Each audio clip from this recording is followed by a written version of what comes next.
My position on abortion is complicated.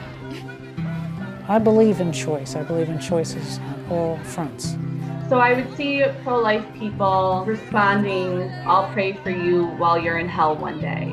You're not going to stop women from getting an abortion. A law doesn't stop them from doing it, and we've learned that lesson. You've heard about the coat hangers? I also think the church could refrain from constantly saying what they're against and start talking about what they're for. We hear one side say it's murder, the other side say it's a woman's choice. What I'm trying to do is fill in the context of this issue.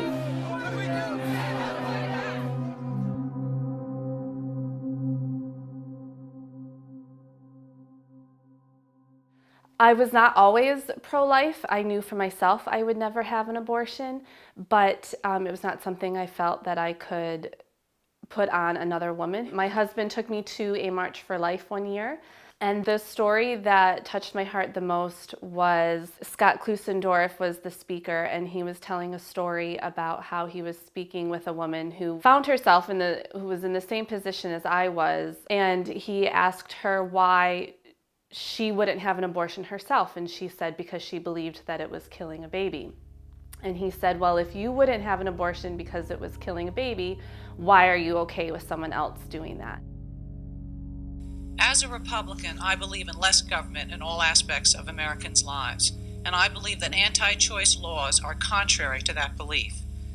As I tried to talk to my Republican friends about this inconsistency, I was told to be quiet, not to rock the boat, and to be loyal. My response was to get involved in politics. It is unproductive to make it illegal.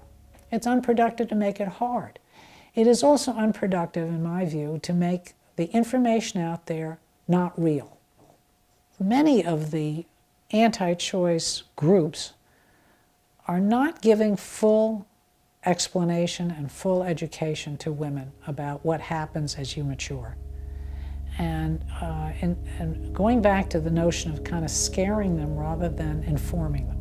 I carry in my mind the picture of a child who was never born, a child I aborted. If you think abortion is an easy choice, that you can just forget about it, it's not true. You can't. You in the room, you're not alone. I don't understand you, but God does, and He loves you. Well, I'm so happy to be here with you this morning. My name's Ashley. My husband and I are pastors of this downtown community, and it's my honor and privilege to share the word this morning with you.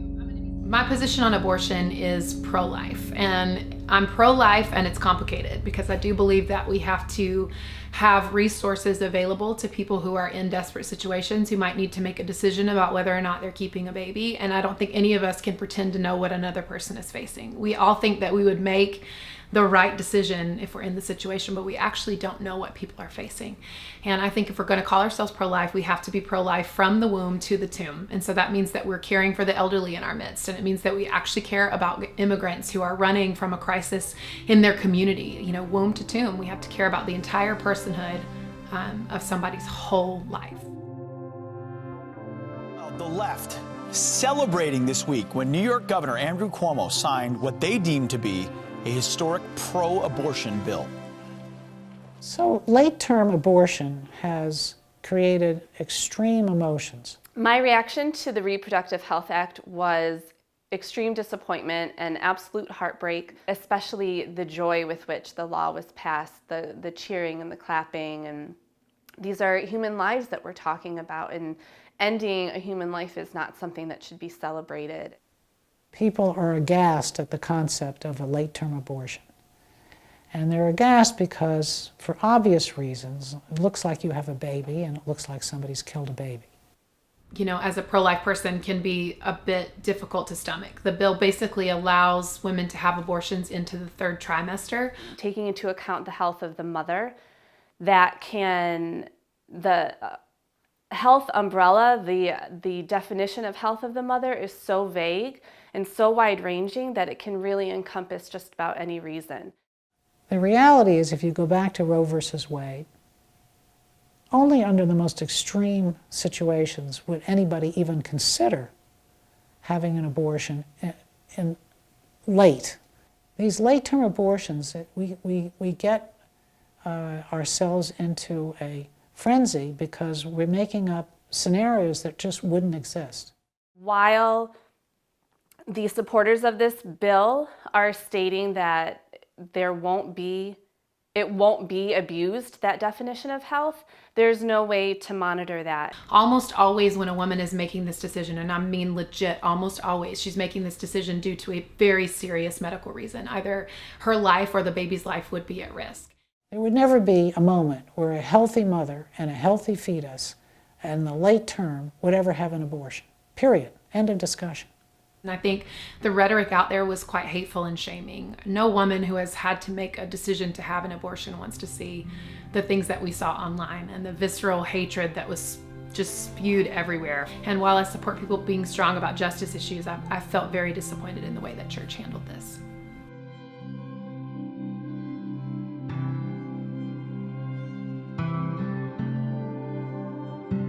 Well, the choice community talks about people who are anti-choice. They don't talk about people who are pro-life. The anti-choice community talks about people who are for abortion as opposed to pro-choice.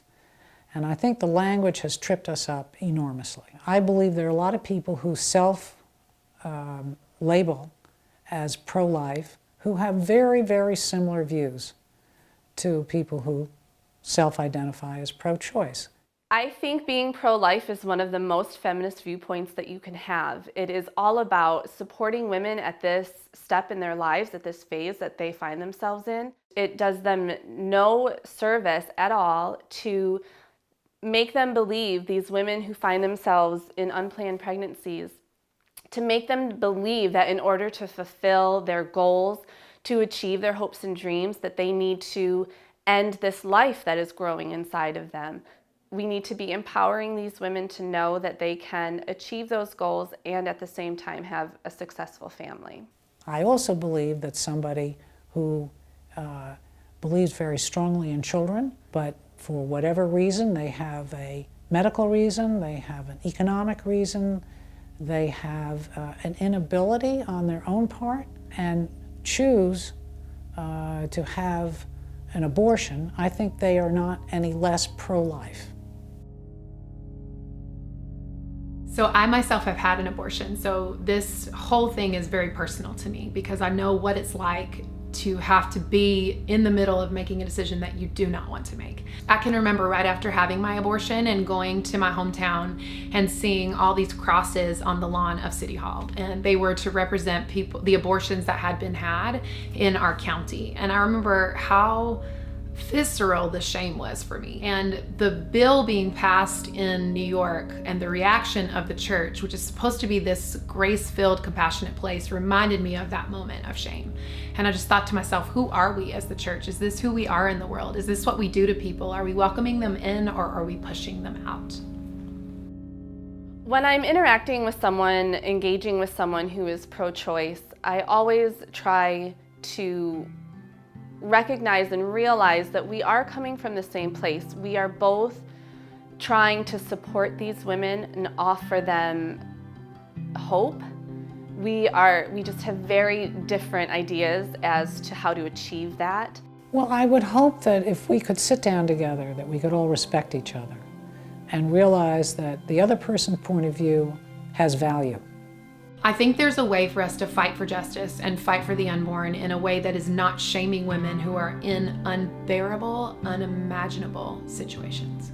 Just always remember that our main goal is to support and empower these women. I don't know that they'll be able to change people's minds, but to reduce the anger and reduce the hysterical name-calling on both sides, I think would be pretty terrific.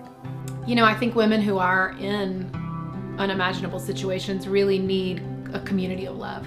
And for me, that's what helped me walk out the grief and what helped me walk out of shame was meeting this incredible community of faith who wrapped their arms around me in love, and they suspended judgment long enough to get to know me and understand my context. And because of that, my heart was open again to God and was open again to people and open to being honest about who I am and owning my story so that I could then in turn help other people.